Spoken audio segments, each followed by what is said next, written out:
Ensuite, j'ai encore une autre solution. Heu, je reprends encore une fois cette composition-là, donc la composition native où je vais avoir toute l'organisation de mon fichier. Je vais remettre ça dans une nouvelle compo, comme j'ai fait tout à l'heure. Donc on active le soleil et la caméra. Je vais pouvoir récupérer ça dans une nouvelle composition. Rien qui change jusqu'à présent. Et maintenant, on va pouvoir créer une caméra. La caméra, pour ça, on va faire clic droit, nouveau, caméra. La caméra, par défaut, il va vous proposer, tiens, normalement, alors moi, j'y connais pas grand-chose là-dessus. Je pense qu'il y a des gens dans la classe en vidéo qui doivent y connaître bien mieux que moi. Mais globalement, il vous met une caméra. Alors vous pouvez mettre la 50 millimètres. Me semble-t-il que c'est celle qui reproduit le mieux, qui est le plus fidèle à la vue humaine, hein, sans déformation, sans fisheye. Là-dessus, c'est pas mon métier, je préfère pas dire de bêtises, mais en tout cas, la caméra par défaut, c'est la 50 millimètres. On va l'utiliser comme ceci et on va pouvoir se rendre compte dans ma vue personnalisée que j'ai bel et bien un objet caméra qui vient de se positionner et qui colle à ma vue caméra active. Maintenant, j'ai un objet caméra qui va réagir en 3D exactement comme le ferait n'importe quel élément. Position, rotation, orientation. Et je vais pouvoir changer ça un peu comme je veux. Le problème de cette caméra, c'est que normalement, une caméra comme ceci, elle est censée faire une focale, un focus sur un élément. Or, regardez, si je change l'orientation de cette caméra, elle bouge bien sur elle-même. Elle n'a pas la fonctionnalité d'une caméra qui va garder son focus et qui va tourner autour des éléments. Ça, c'est un truc dans After qui est assez chiant.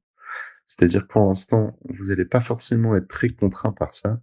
Mais la logique qu'utilisent les motion designers, c'est de recréer en plus un objet nul qui vient se positionner donc à 0, 0, comme le ferait n'importe quel élément. Et à ce moment-là, de attacher la caméra à cet objet nul et on va pouvoir changer l'orientation de l'objet nul tout en gardant le focus caméra.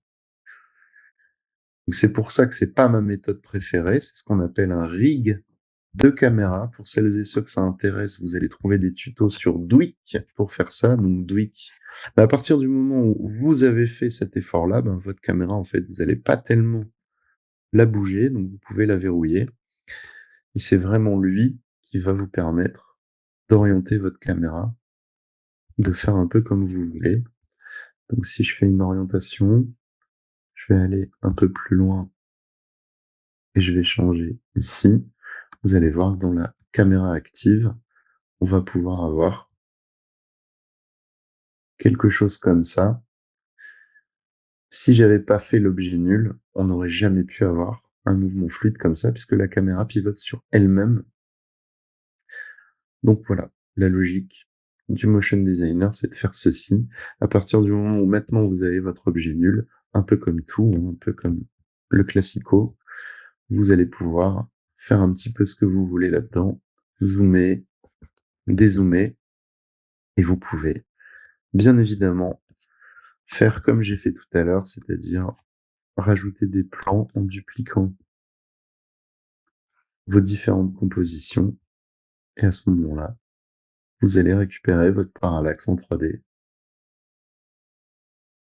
sans aucun problème.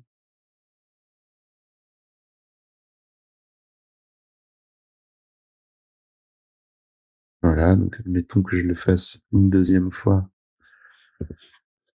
un petit peu plus loin et que je le décale.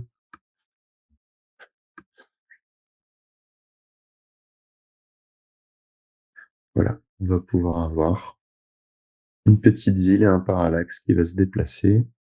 Et si vous faites des grandes compositions, rien ne vous empêche de vous déplacer dans votre ville comme ceci, et vous aurez aucun problème pour naviguer dans des compositions qui du coup vont être beaucoup plus longues, ou faire des défilements avec un effet parallaxe. Vous êtes libre de faire comme vous voulez. À partir du moment où vous avez commencé à utiliser la 3D et à maîtriser les plans 3D, c'est pas tant, la disposition 3D qui est intéressante que juste donner un peu de vie à vos animations avec du parallaxe et créer des profondeurs comme on pourrait le faire en graphisme. Une fois qu'on a pris le pli, honnêtement, en motion design, on ne fait plus que ça. Dernière petite notion, c'est-à-dire que méfiez-vous si, par exemple, vous vous mettez en caméra active et puis vous vous dites: «Bah, finalement, moi, ce bâtiment-là, je vais en faire une composition parce que, j'aimerais bien qu'à l'intérieur, ça s'allume ou que ça s'éteigne ou en tout cas avoir l'opportunité de gérer des animations». Donc si, par exemple, vous faites clic droit, pré-composition, vous allez pouvoir avoir une compo comme ceci. L'élément est bien avec le petit soleil activé. La 3D ici est activée, mais vous voyez que quoi que je fasse avec la 3D, cet élément, il est un peu hors champ, c'est-à-dire qu'il a perdu sa 3D. Bah, tout simplement, quand vous venez de créer un élément comme ça en 3D dans une compo, il faut rentrer dans la compo et réactiver la 3D et le soleil sur votre calque pour pouvoir maintenant animer et puis, par exemple, venir faire un masque. Alors, je sais pas si je vais ouvrir une fenêtre, par exemple, je vais faire un masque en soustraction, je vais le changer, voilà, je vais zoomer un peu.